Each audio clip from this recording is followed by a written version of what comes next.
Question कह रहा है f minus 5 to 5 belongs to real number is a differentiable function and if f dash x does not vanish anywhere, means आपका derivative कहीं भी zero नहीं होता है, तो then prove that f of minus 5 is not equal to f of 5।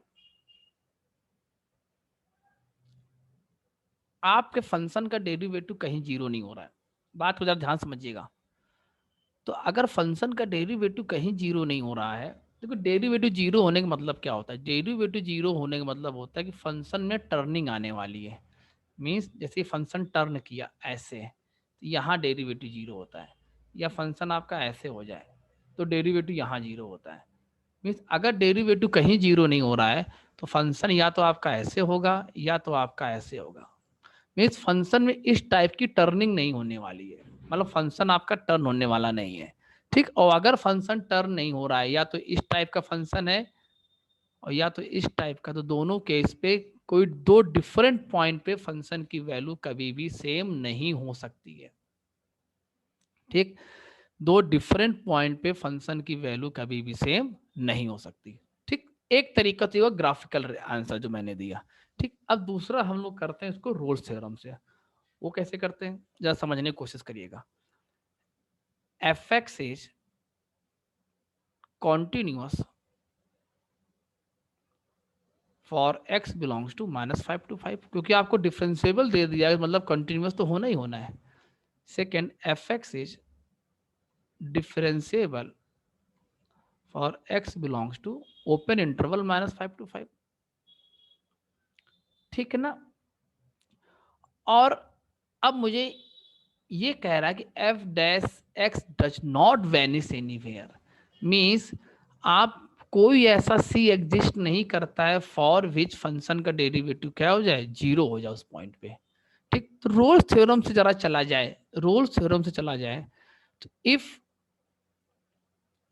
F of -5 is not equal to f of 5,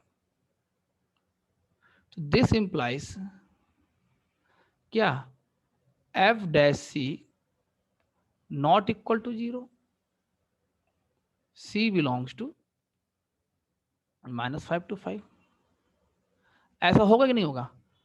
अगर ये equal होता, मेरी बात ध्यान सुनना, तो ये आपका जीरो होगा, और अगर ये इक्वल नहीं है तो ये जीरो भी नहीं होगा। क्वेश्चन ने ये दिया है कि ये आपका नॉन जीरो है, एफ डैश सी कैसा है, नॉन जीरो है, वैनिश माने होता है जीरो हो जाना, तो ये इक्वल नहीं हो सकता। तो मीन्स आप पहला स्टेप क्या लिखेंगे, function continuous, function differentiable, since f of -5 is not equal to f of 5, hence f dash c not equal to zero for c belongs to -5 to 5। तो एक तरीका आपका ये हो गया, हमने इसको कैसे कर दिया, रोल्स थ्योरम से। ठीक, आप इसको ऐसे भी समझ सकते थे, ये दो स्टेप लिखते, फिर लिखते since f dash c not equal to zero for c belongs to -5 to 5। अच्छा, एक मन में आपके क्वेश्चन और उठ सकता है, ये तो एनी वेयर बोल रहा है और आप बार बार -5 to 5 लिख रहे हैं। अरे भाई, क्वेश्चन में जो डोमेन गिवन है वही तो है एनी वेयर में -5 to 5। Since f dash c not equal to zero for c belongs to -5 to 5, this implies f of -5 is not equal to f of 5। अगर फंक्शन का डेरिवेटिव जीरो नहीं हुआ है तो एंड पॉइंट पर function की value same नहीं हो सकती। ठीक, तो हम लोगों ने इसको रोल्स थ्योरम से भी सॉल्व कर लिया। तो एक ग्राफिकल मेथड मैंने आपको बताया, एक मैंने आपको रोल्स थ्योरम का मेथड बताया।